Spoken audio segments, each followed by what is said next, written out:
From the Netherlands, this is the Green Planet Monitor, voices and stories from a warm, wet planet. Today, a U.S. Supreme Court ruling throws American wetlands under the bus. This ruling is catastrophic. We're not just losing protections, but we're losing protections at a time when we should be increasing them, given the state that we find ourselves in terms of wetland protection across the country. In the oven, wheat and corn flour turn into bread and tortillas.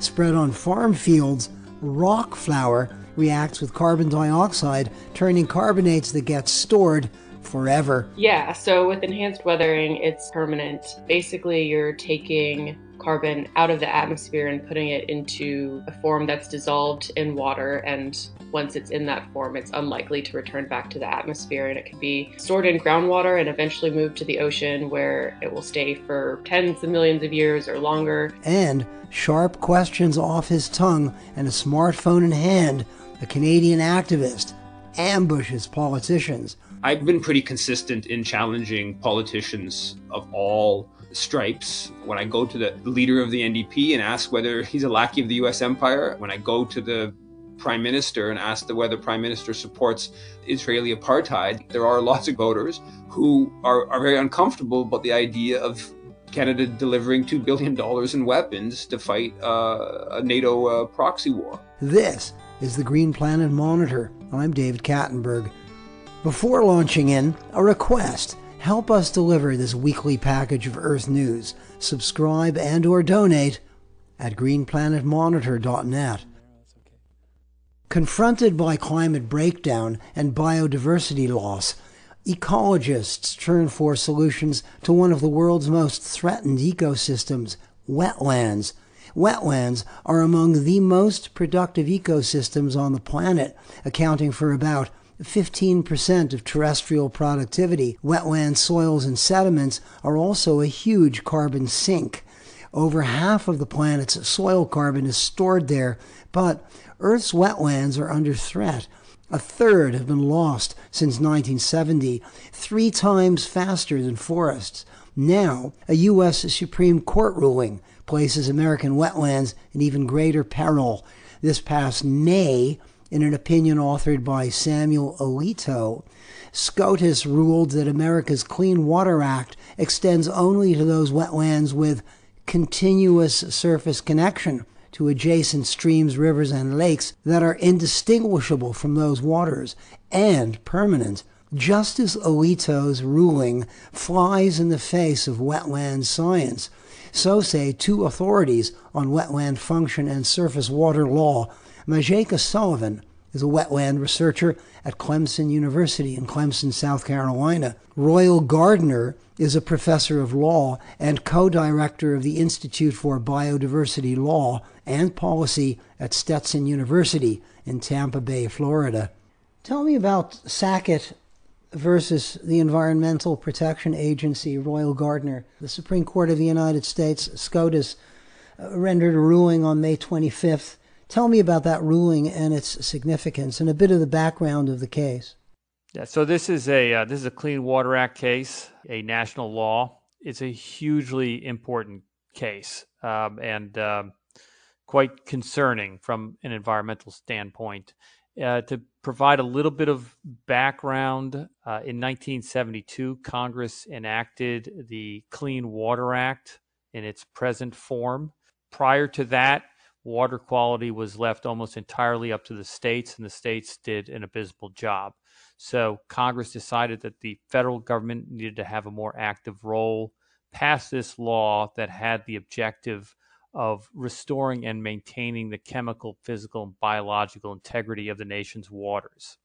And one of the primary ways to try to accomplish this purpose or objective was to prohibit the discharge of pollutants into navigable waters without a permit. And so the question is, what waters are covered by the Clean Water Act? And there is the term navigable waters, which in its traditional sense means something like a river that's used in commerce for commerce purposes. But Congress defined navigable waters in the Clean Water Act to mean something broader than traditional navigable waters. It defined it to mean waters of the United States. And so the question now is, what precisely does that mean?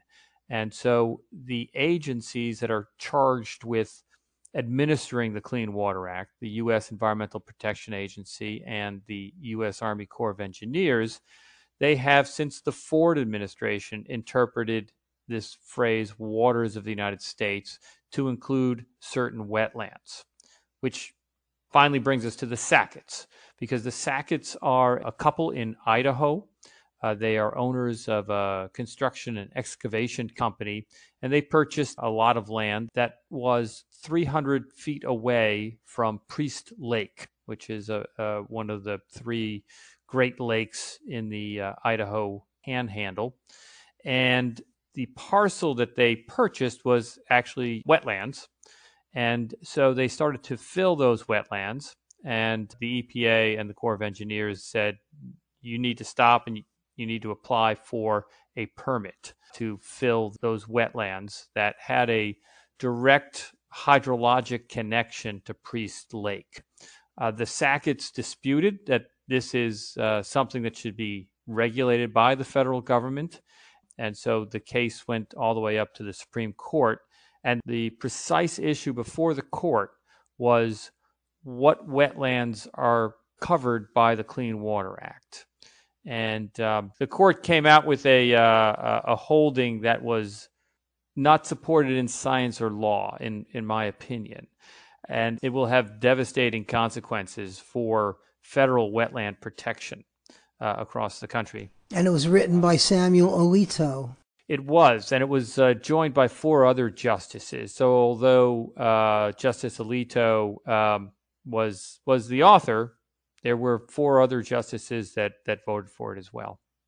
And so this turns on the distinction between a continuous surface connection, quote unquote, to larger bodies of water versus what I understand Justice Kennedy back in 2006 wrote about a significant nexus.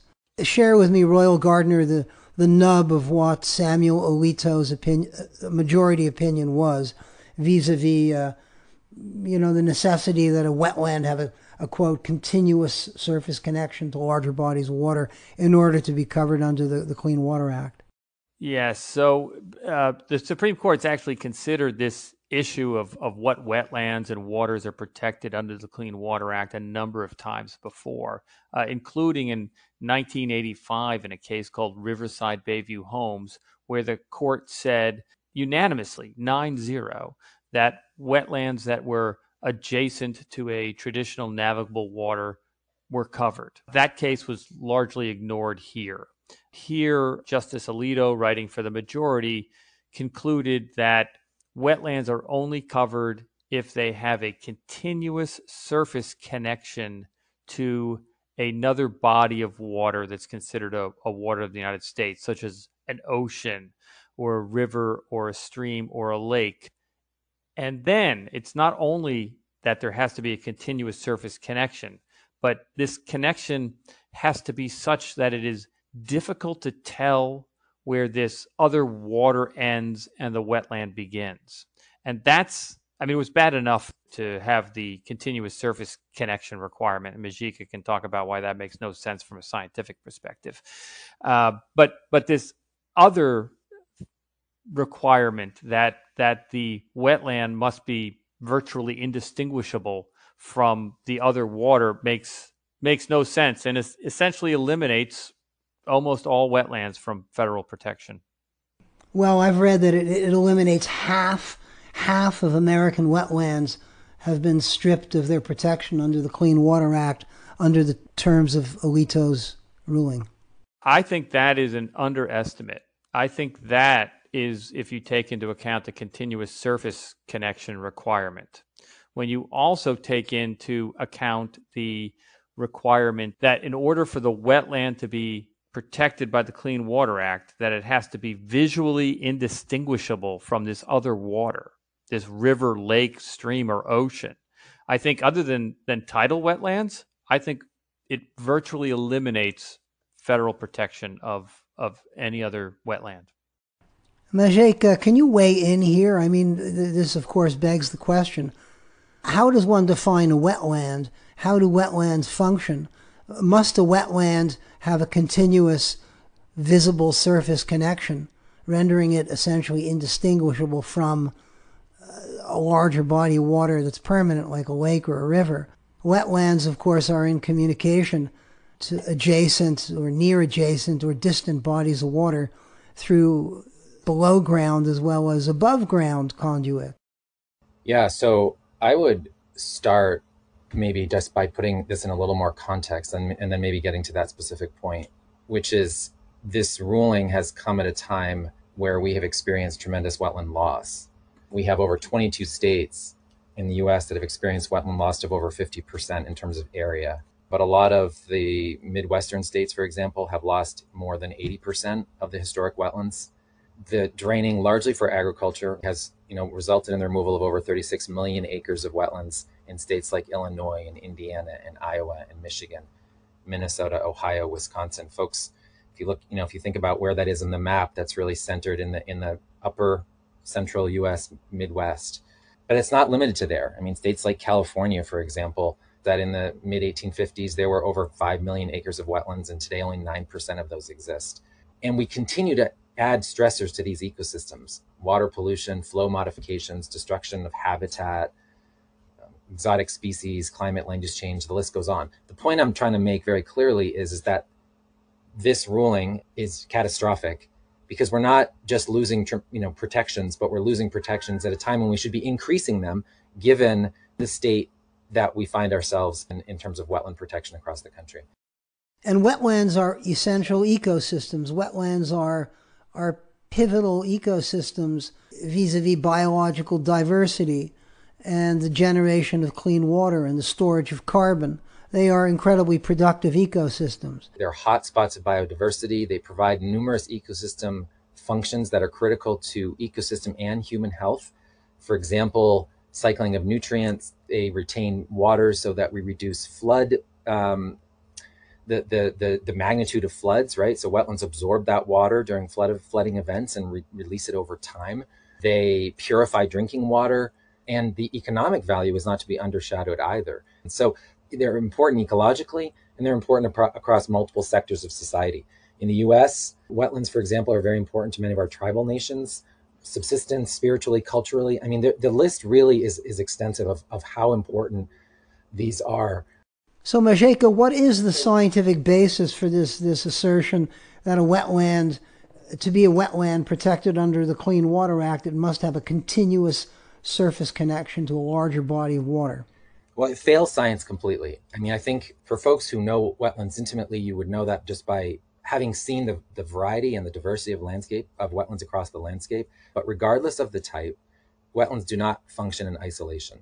Right, so we have wetlands, as Roy was referring to, tidal wetlands, for example. We have wetlands that are lacustrine or fringing wetlands on lakes, right? And those are the ones that would be, in the terms used, or roughly in the decision, indistinguishable. You wouldn't be able to distinguish that from the lake or the traditional navigable water, right? Those would be one of the few types that actually would fit that category. But we have a massive population of wetlands that do not fit that category. For example, we have floodplain wetlands, riparian floodplain wetlands. Those are associated with rivers, lakes, streams, but that are connected during higher flows when the water breaches the banks or when there's a higher flow, and then that is a surface connection. But that's temporary, but that's the way these systems have evolved. And then those bodies of water in floodplains get stranded. When the water recedes, you've got stranded ephemeral wetlands.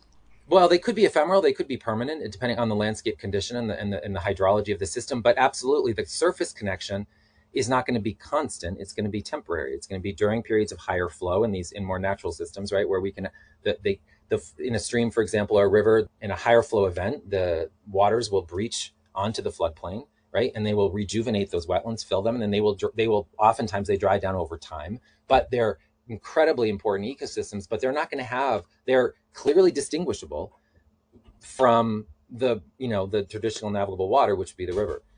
So that's one broad category. And there's many types of wetlands within that, right? But then you also have another broad category that that are referred to in many different terms. Oftentimes you hear the term geographically isolated or non-floodplain wetlands. They're not isolated in terms of their functions. And all these wetlands, to varying degrees, are connected to each other and are connected to lakes, larger streams, rivers, through a suite of biological, chemical, and hydrological connections. Connections that extend below the surface and through aquifers.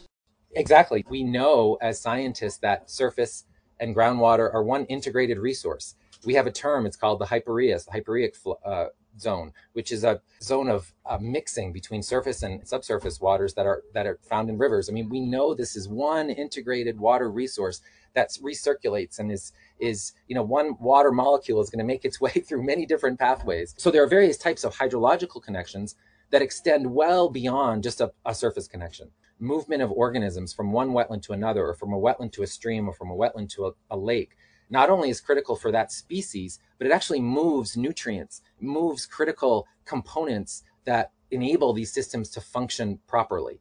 Chemical connectivity, for example, chemical constituents of waters that move from one spot to another, right?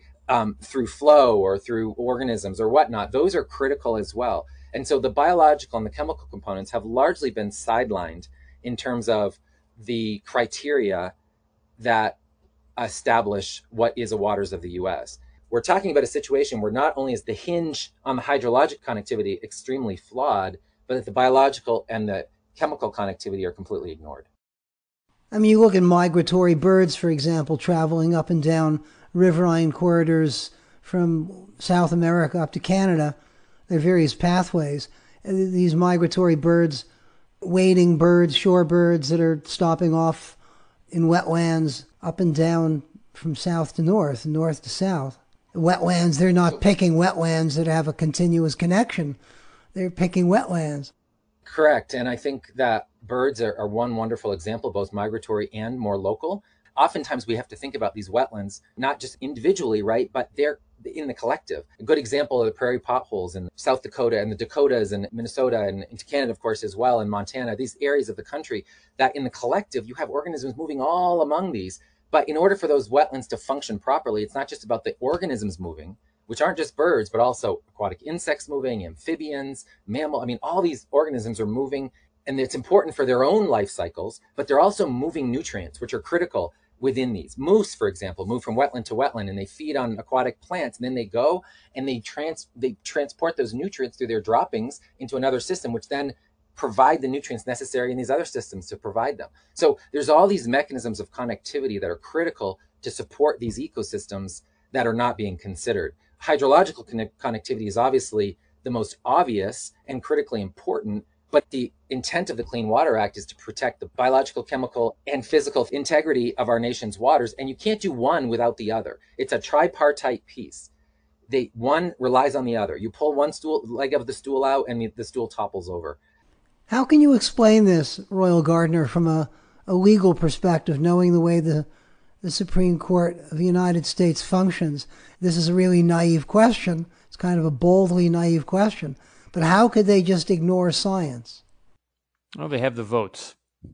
They have 5 votes. And what the court is focusing on is not science, not the relationship between wetlands and other waters, but federalism and the relationship between the federal government and the states. And traditionally, it was up to the states to deal with water quality, but that was the purpose of the Clean Water Act in 1972, when Congress more than 50 years ago said, hey, we need to deal with this on a national level. What the court has basically done here is said, no, this really is more an issue of state and local concern.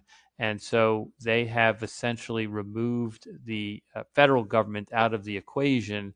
And thus for wetland protection, it's really going to be up to the states and local governments, unless Congress acts, but that's unlikely currently.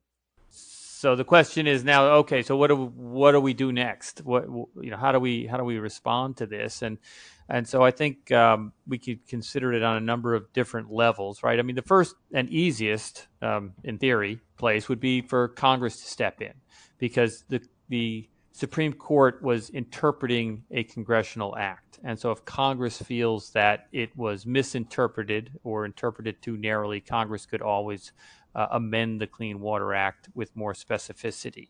But as we said, that's not likely. So then the action moves to state and local governments. We need to try to encourage state and local governments to try to fill the gaps. About half of the states do not have any independent wetland regulatory program. So there's not going to be a federal permit required to fill in wetlands, and in those areas there will not be a state permit requirement. Local governments, county governments should not be overlooked as well, to try to influence them to enact wetland protection ordinances or regimes, and becoming active in different NGOs that encourage wetland restoration, say through Ducks Unlimited. They do some great work that's not involved in the regulatory area. But ultimately, what it comes down to is, who are the political leaders? And so people, if they're concerned about this issue, need to be engaged. They need to vote. And one of the things that I gently, or maybe not so gently, try to advocate for is that for scientists and scientifically informed people, not just to advise, but rather to also try to become decision makers themselves. And it is an awfully difficult thing to run for political office, but we need these people to be our representatives. Last question. Do Americans care about their wetlands? I'd say yes, especially in the rural areas. Hunters and fishers have an appreciation for wetlands because they know that this provides the habitat for the species that they interact with. I agree. I mean, I think people do. One of the pieces that I advocate for are, the more people learn about wetlands, the more they understand how valuable they are and why they're important, and not just important at the local level, but important to our climate, right? I mean, wetlands sequester carbon, for example, are a really important player in mitigating climate change. So, and there's a lot of sectors that are within the American society that are very passionate about wetlands. I think our job is to continue to advocate and educate. And the more we can, I think another thing we can do is to educate our youth more on wetlands. How do we educate kids and get them out and get them caring about these more than maybe they do, or certainly some are not exposed to them, so that becomes a priority as they do become of age to enter into the types of activities that they can do to help protect. Royal Gardner is a professor of law and co-director of the Institute for Biodiversity Law and Policy at Stetson University in Tampa Bay, Florida. Majeka Sullivan is director of the Baruch Institute for Coastal Ecology and Forest Science at Clemson University in Clemson, South Carolina. Listen to our complete conversation at greenplanetmonitor.net. We'll link to that science article Majeka referred to and to SCOTUS's May 25th ruling in Sackett versus EPA. You are listening to the Green Planet Monitor. If you're appreciating what you're hearing, go to greenplanetmonitor.net and subscribe or donate or both. With your generous help, we'll keep delivering stories about global ecology, human development, justice, and science to listen to, read, and watch.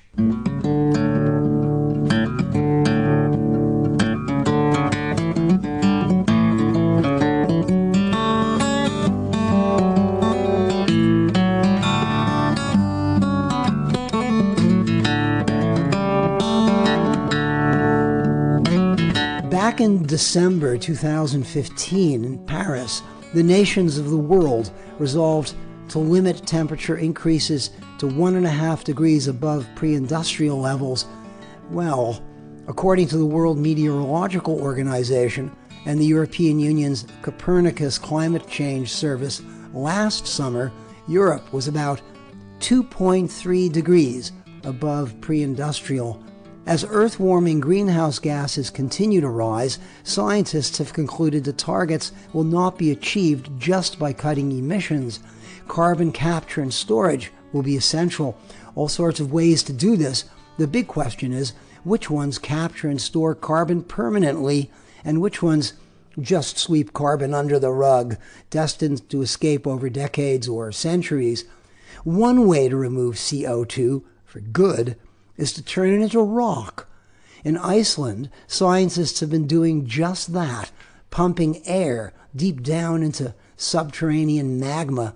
Others have been grinding basaltic rock into powder. Spread on farm fields, that powder gets weathered by carbonic acid, turning CO2 into carbonate minerals that end up in the ocean. Up in Denmark, a group of researchers are using glacial rock flour to promote carbon sequestration through enhanced weathering. Christiane Dietzen is a researcher at the Globe Institute at the University of Copenhagen in Denmark. Yeah, so with enhanced weathering, it's quite permanent. Basically, you're taking carbon out of the atmosphere and putting it into a form that's dissolved in water. And once it's in that form, it's unlikely to return back to the atmosphere. And it can be stored in groundwater and eventually moved to the ocean, where it will stay for tens of millions of years or longer.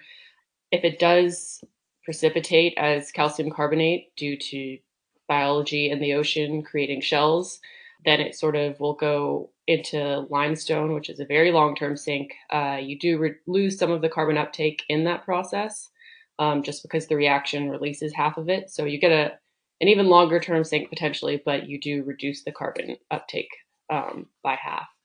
Now we're talking about finely ground silicate minerals, either derived from basalts, these kinds of dense igneous rocks, or using glacial rock flour. What are silicate minerals? What kinds of silicate minerals are there, and how can they be used to actually bring down carbon dioxide in the atmosphere? How do they react with carbon dioxide? Yeah, so silicate minerals are basically the most abundant minerals on the Earth's crust. 90% of rocks effectively are silicate minerals, which is silica and oxygen. Basically, what happens is you have carbon dioxide dissolve in water, and that forms carbonic acid.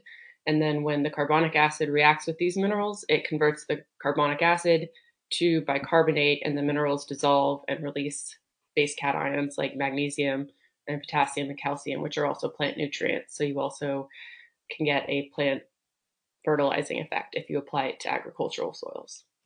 Huh. So, the old saying, killing two birds with one stone, I prefer to think of feeding two birds with one seed. You're taking finely ground silicate minerals and you are using them to absorb carbon dioxide from the atmosphere, but they're also contributing to the fertilization of arable land. Yeah, so it's kind of an exciting process because it does have those co-benefits. So there's a reason to do it besides just the CO2 uptake as well. What is glacial rock flour? Mm-hmm. And the rock flour, the glacial rock flour that you've been using comes from the Illulialic, yes. I can't say it. Glacier, you say it. Tell me about that. Yeah, so glacial rock flour is basically just very finely grained sediment that's formed when glaciers move over a landscape and basically crush up all the rocks underneath them. And then these can be washed out and deposited in fjords like the Illulialik Fjord. And now it's hard for me to say too. Illulialik Fjord in Greenland. And so that's where we've been sourcing our rock flour from. It's a bit unique there because that material first passes through a glacial lake before getting transported to the fjord. And when it's in the lake, there's the chance for some of the larger quartz grains, so basically sand, to settle out. So that leaves you with a end product that is more enriched in these minerals that have more nutrients and have a higher CO2 uptake capacity and finer grain size. And where do you get this rock flour from? Like, what's the process of mining this rock flour? Would that be correct to say that you're mining rock flour? I don't even know if mining is the right term because it really doesn't take that much effort. So either you can extract it from sort of the seabed of the fjord, which is how we got this particular batch, just taking a I don't know, excavator of sorts and just sort of grabbing it from the sea bottom and putting it onto a barge. But there are also deposits of it that are above water, and you can just take them out of these mounds and hills of rock flour. It's quite easily accessible. Now, is this environmentally sustainable? Right? I mean, you're basically removing this rock flour. What services and functions does this rock flour provide in situ where it is? You're going to be taking it out. You're just doing this on an experimental scale, of course. But what would be the prospects of actually harvesting this rock flour in large quantities? Yeah, so there's so much of this rock flour that in terms of removing it, there's not really going to be any negative effect. It's just these kind of insane quantities of it. The one possible thing, and that is something that's being looked into right now, is just the potential negative effect would be just adding shipping in what could be a sensitive environment. And that's something we're looking into to make sure that that doesn't become a problem. Now, how does rock flour of this sort compare to other finely milled silicate rocks like olivine and basalts that have been ground up and spread on agricultural fields, and it's a different process. So how does that sort of finely milled silicate material compare to rock flour as a tool for fertilizing fields and bringing down CO2? Mm-hmm. So the thing with our rock flour is that it's at such a small grain size that it's never going to be possible to mechanically mill basalt or olivine to anything near that grain size. You can get it under 100 microns for basalt or olivine. You're doing pretty good, but that's expensive. And energy intensive. Exactly, yes. In terms of CO2 uptake capacity, olivine is much better in terms of CO2 uptake capacity. It takes up about 5 times as much CO2 per ton compared to the rock flour or to basalt, but it doesn't really provide a whole lot in terms of plant nutrition, so you don't have that co-benefit, even though it can increase soil pH more than rock flour or basalt. So you're kind of looking at a different product there. With basalt, it's a lot more similar. The CO2 uptake capacity on average, there's a lot more variability in basalt, but on average is fairly comparable to the CO2 uptake capacity of the glacial rock flour. And it also does provide other plant nutrients as well. It doesn't have, I think our rock flour has 3 times as much potassium as basalt does, so it's a better source of potassium, but then basalt has a bit more phosphorus. There's a bit of a trade-off. But yeah, I don't think that either one of them is necessarily better than the other. It's really just going to be a function of, where is the field that you want to put it on, and how does the transport emission compare to the grinding emission. So you applied glacial rock flour from this Greenland glacier, which I won't try to pronounce, Lulialek, and you've applied it to sandy soils in Denmark. Tell me about that. Yeah, so this was the first field trial of the glacial rock flour. We applied it to a soil in southern Denmark, and we measured both the weathering rate, and so the CO2 uptake rate, and then we also measured the amount of yield increase that we saw with it. Yield in crops? In crops, yes. What was being grown there? So the first year we had maize, the second year was potatoes, and the last year was spring wheat.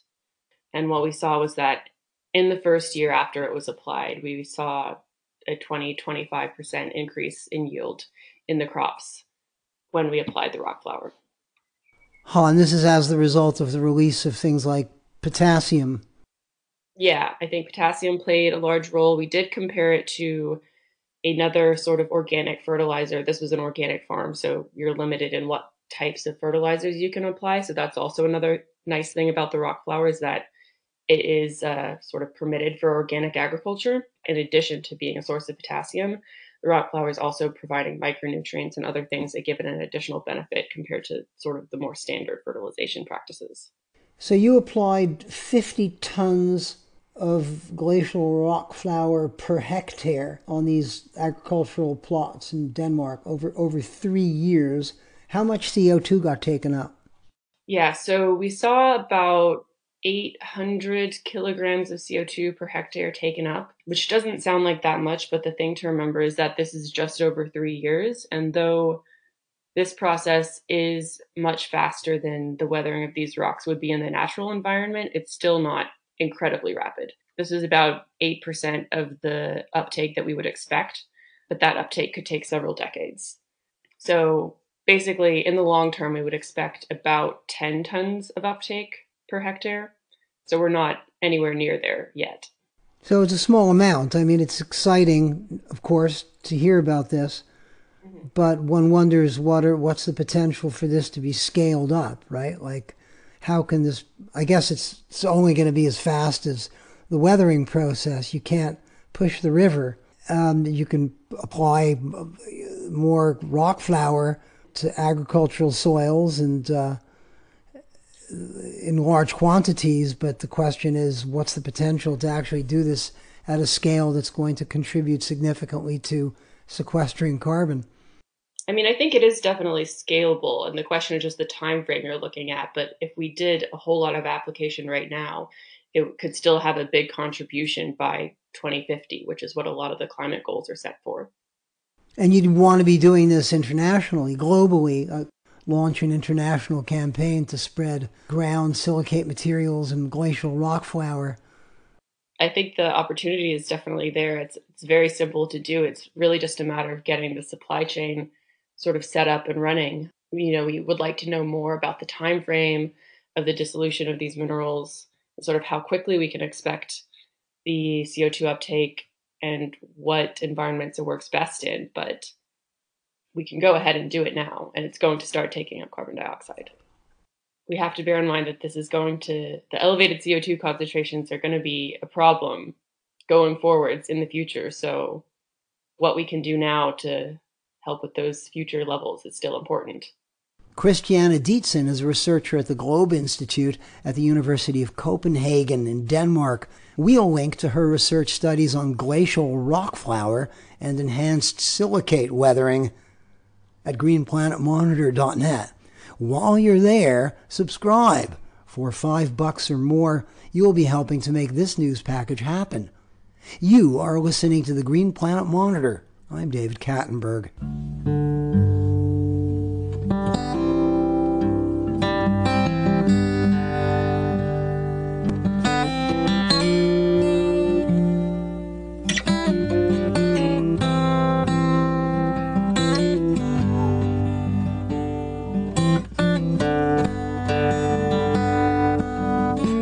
For those who don't know a whole lot about global politics and international affairs, Canada is widely seen as a kinder, gentler, more enlightened country than its neighbor to the south, with a young, photogenic leader always talking about human rights, justice, and the rule of international law.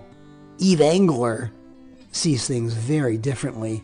Engler is a Montreal-based writer and political activist. He's published widely in both mainstream and alternative print media and is the author of a dozen books on Canadian foreign policy. His most recent work, Stand on Guard for Whom?, A People's History of the Canadian Military, was co-published last year by Black Rose Books and Red Publishing. For those who prowl social media in search of such things, Yves Engler's videoed encounters with Canadian politicians are famous. Engler and I hopped on a Zencaster call. Yves, tell me about your encounter with Jonathan Pedno just recently. Tell us who Jonathan Pedno is, and tell us about your encounter with him. Yeah, he's the co-leader, the new co-leader of the Green Party of Canada. And he's running in the by-election in Westmount, NDG, which is a neighborhood in Montreal. And so he was doing the launch of his by-election campaign maybe 3 weeks ago now. And he and Elizabeth May, the other co-leader of the party, since becoming the new leaders of the party, they had made a couple statements to the media basically saying they were supportive of Canada sending $2 billion in weaponry to Ukraine to fight Russia. over the past year. That's what Canada's done, and there are a little bit ambiguous statements that they've made, but they strongly suggested they were supportive of that, which went against what the Green Party constitution seems to say, and actually went against the earlier position of the former interim leader of the Green Party. And what does the Green Party of Canada's constitution say? It's a pacifist constitution. I mean, I guess there would be interpretations, but it would strongly suggest that you're not supporting sending tanks and stuff like that Canada has delivered. And so I went to the launch of the campaign for the by-election, and Pedno had been to Ukraine, has been twice. He was just there actually not long ago. And I went there with the expectation, actually, of ending up in a bit of a sort of discussion, maybe a little bit of high level discussion of Canada's role than you get with some of these politicians who really, honestly, they don't know anything. They're just going along for the ride, really. And his reaction was, when I tried to ask him about whether the Green Party supports sending of donations of weapons to fight Russia, his reaction was just, you're outside of bounds. I'm not going to respond to you. And he immediately just tried to ignore me. And I pushed it. I kept trying to ask the question, and he was just, no, you're not. I know who you are, and I'm not responding to you. And then he actually launched, and I didn't put this in the main video that I put on Twitter, but then he launched into this whole like onslaught about how I was just a Russian propagandist, and I was pro-Putin and this and that. Yeah, he said on his on Twitter, Pedno said, quote, "People like Mr. Engler will try and provoke using Russia's criminal attack on Ukraine to divide us," unquote. Yeah, it's a very odd, I've been pretty consistent in challenging politicians of all stripes around different international issues that I consider important, and where I consider there to be substantive injustices. Not long before that, a week or so, I asked the head of the NDP similar type questions about the NDP's support for empire. There are people in the NDP that don't want the NDP to be a lackey of the US empire. When I go to the leader of the NDP and ask whether he's a lackey of the US empire, that obviously causes some division within the party. When I go to the prime minister and ask whether prime minister supports Israeli apartheid, there are lots of Liberal Party voters who don't want Canada to support Israeli apartheid. So to frame it as some sort of like just trying to cause division within the Green Party is to try to erase the substance of the matter. And there's real substance. And I think, he is right in the sense that there are lots of Green Party members and non-Green Party members, for that matter, or Green Party voters who are very uncomfortable about the idea of Canada delivering $2 billion in weapons to fight a NATO proxy war. Did you ask Jagmeet Singh whether Canada was a lackey of the United States? Yeah, I was a bit more sophisticated, but I said, Jagmeet, are you? Why is the NDP supporting the U.S. empire from China to Russia to Iran? And he twice immediately said, no, we don't support the U.S. empire.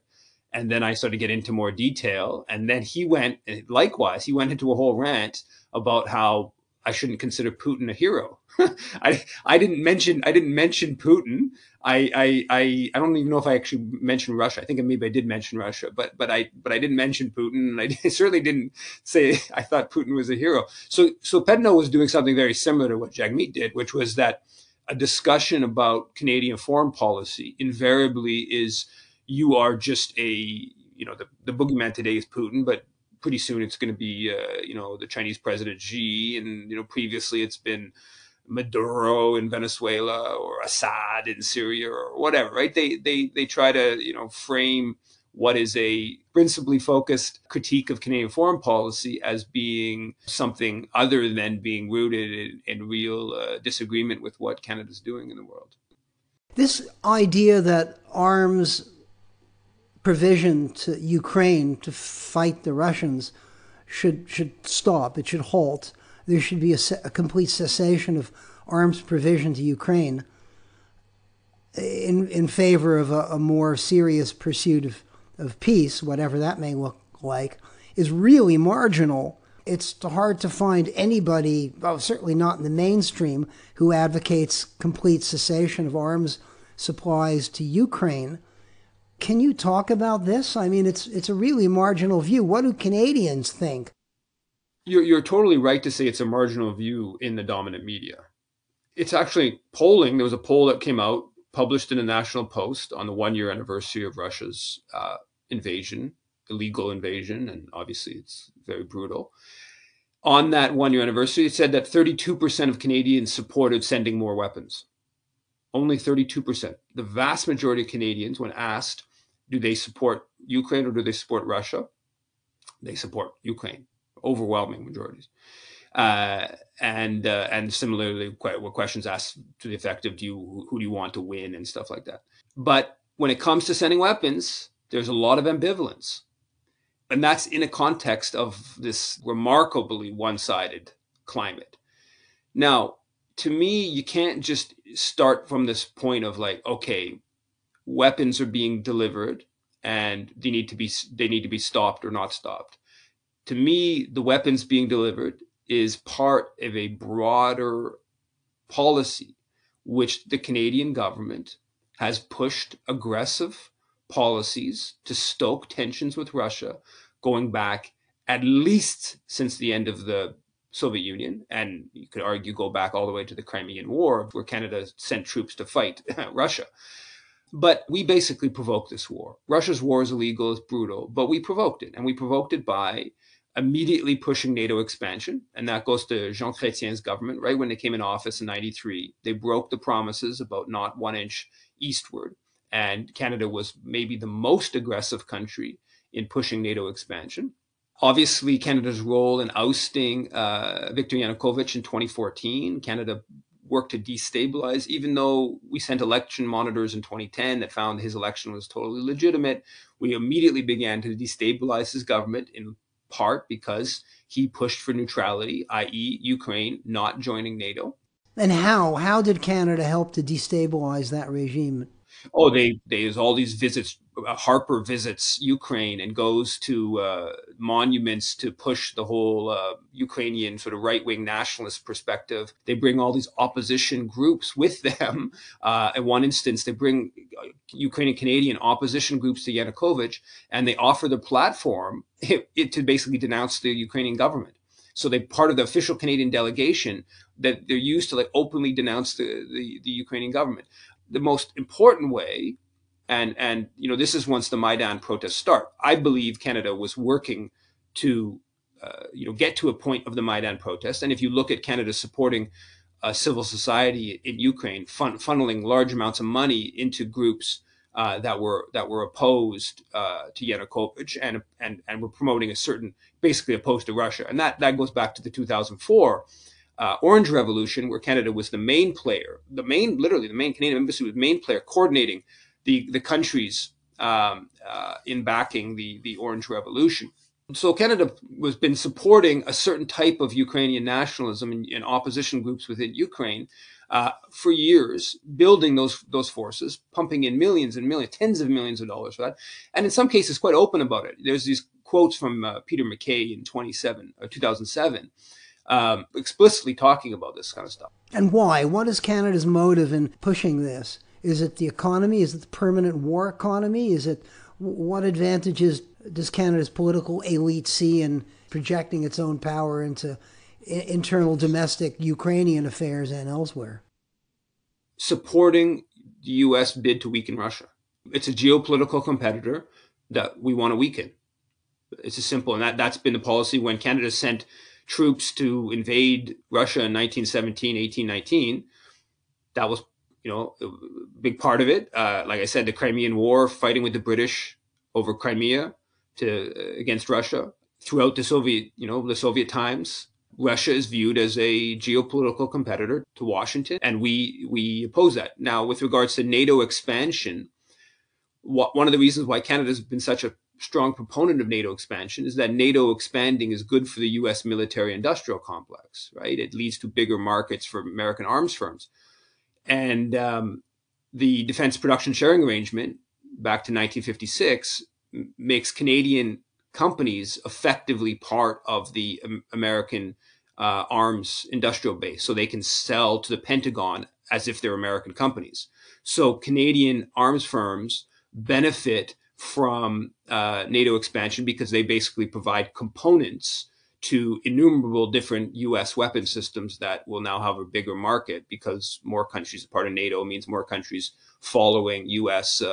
Weapons, interoperability. So Canada's relationship to the U.S., the Canadian military's relationship to the U.S. military is so deep. And then alongside that, Canada has been a hub of Ukrainian nationalism going back decades and decades. And when it's referred to as Ukrainian nationalism, it's an anti-Russia Ukrainian nationalism. This goes back to like 1940s and supporting the sort of neo-Nazi types that came after World War II. And obviously Chrystia Freeland's grandfather is the best known example of that. But, University of Alberta sets up the second Ukraine studies in mid-1970s, promoting a type of Ukrainian nationalism that was, this is obviously during the Soviet Union, that was, anti-Russia, that was about, breaking away. And Canada's been pushing that type of policy all the way on. So, but getting back into understanding sort of today, or more directly to today, so Canada, NATO expansion, oust Yanukovych. Then when there's a war in the east of the country, Canada begins in April of 2015, 2 months after the Minsk peace accord that was overseen by France and Germany, to end the fighting in the east of Ukraine. Canada begins Operation Unifier, 200 Canadians training a military that's involved in a civil war in the east. At that point, we enter a low-level proxy war with Russia. Canada does. Canada does. Russia is backing the separatist forces in the Donbass. Canada is backing the military fighting those forces. And Petro Poroshenko, the Ukrainian president, subsequent president, he refers to Jason Kenney, who was then the defense minister in the Harper government. He refers to him as the godfather of the Ukrainian military for his role in setting up Operation Unifier and helping rebuild this Ukrainian military that had, to a large extent, collapsed after Yanukovych's ouster. And people didn't want to kill other Ukrainians, and some switched sides, and et cetera, et cetera. And so we were very clearly undermining the peace accord. The point of Operation Unifier was to undermine the peace accord, and also it was to bring Ukraine into NATO, which is, from Russia's perspective, is viewed as they have strongly opposed that, and we knew they strongly opposed that. So in mid-January of 2022, when there's 100,000 Russian troops on the border, and they're pushing for some sort of agreement, mostly structured around a commitment that Ukraine won't join NATO, what does Canada's foreign affairs minister do? Melanie Joly goes to Kyiv, and what does she say? Yes, we support Ukraine joining NATO. I mean, she knew exactly what that would do. She knew that was going to increase the likelihood of the horrors that we have now seen for the past 15 months. But she didn't care. If we can weaken Russia with Ukrainians being the cannon fodder, being the, okay, we're fine with that. And we're going to frame that as, pro-Ukraine. So what I see is these arms shipments and the constant expansion of Unifier. I see it as the continuation of this escalatory policies that we've been doing for decades. So I see what we need to go is in the total opposite direction. Is we need to say, okay, we're going to try to de-escalate things. We're going to try to get a truce. We're going to try to have some negotiations over a hopefully long-term, but certainly at least medium-term peace agreement. And that's how the constant arms shipments have to. That's the context in which the constant arms shipments need to be seen. So, Yves, let's talk about NATO. This week, Japanese naval forces joining Turkey and Italy in naval training maneuvers in the Mediterranean as part of NATO. What the heck is Japan's naval forces doing training alongside Turkey and Italy in the Mediterranean with NATO? You have to ask, what is NATO all about? Well, NATO, I mean, they just set up an office in Japan, right? The NATO statement there last summer, at the summit last summer, they put Russia as the top threat, and then they had China as the second threat. And I forget the exact language they used, but it was directed at China. NATO is a tool of U.S. military power around the world. But to me, this isn't new, right? NATO was founded, I've written about this a bunch, but NATO was founded for two main reasons. One was actually domestic to Western Europe and to undermine the socialist and communist parties in Western Europe that were very powerful in Italy and France at the end of World War II, and to station North American troops in Europe to undermine that. But the other part was about bringing the former colonial world under the U.S. geopolitical umbrella. So after World War II, France and Britain and the other European colonial powers were weakened, and the decolonization process began. And so Canada provided all kinds of weaponry, gave all kinds of weaponry to the French while they were trying to maintain control over Vietnam. While they had 400,000 troops in Algeria, Canada was providing bullets to the French, giving, not selling, giving bullets to the NATO Mutual Assistance Program to suppress the independence movement in Algeria. Same for the British in fighting the so-called Mau Mau, the Kikuyu in Kenya, and the Belgians while they were trying to maintain control over Congo. And if you look at Lester Pearson, he justified the Korean War in 1950, Canada sending troops. He justified that in part publicly here in the House of Commons on the creation of NATO. So NATO became a tool. He justified, U.S., Canada dominating the whole world. And so, and now this is being more formalized in NATO relationship with Japan. And clearly we're on the path where NATO is going to consider China this sort of major threat. And probably South Korea is going to be, I think some South Korea officials are invited to the upcoming summit, or I forget the exact, there's deepening relationship between NATO and South Korea, and of course, alongside Japan. So this completely insane idea that the proponents of the NATO proxy war, that they talk about is NATO is a defensive arrangement. NATO's defensive. Within the sphere of the North Atlantic. It's a North Atlantic organization aimed at promoting, sustaining peace and security across the Atlantic. Yeah, and what was Afghanistan? It was a NATO mission. Libya, so this is completely ahistorical, and it gets to not legitimating but understanding why the Russian government doesn't want NATO expansion anywhere to the east, but specifically wouldn't want Ukraine to be in NATO, considering the geographical location of Ukraine, the size of Ukraine, and how threatening to Russian security that is. NATO should be abolished. NATO should never have been created.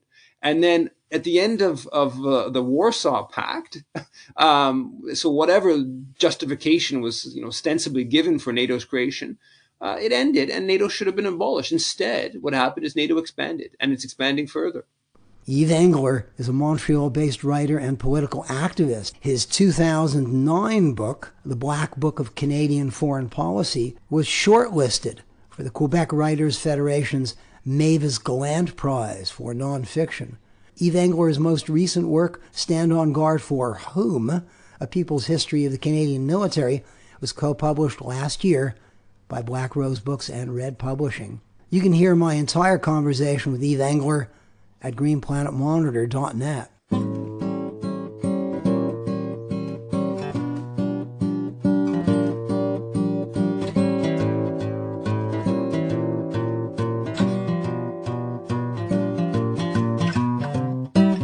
That's it for today's GPM, coming to you from Earth Chronicle Productions in the Netherlands.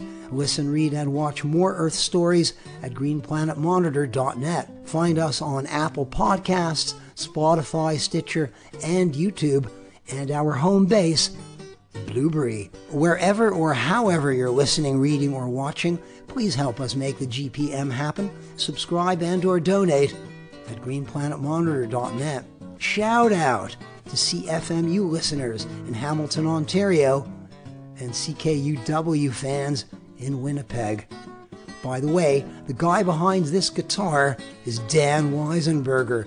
Thanks for your brilliant instrumental themes, Dan. I'm David Kattenberg. Over and out for now.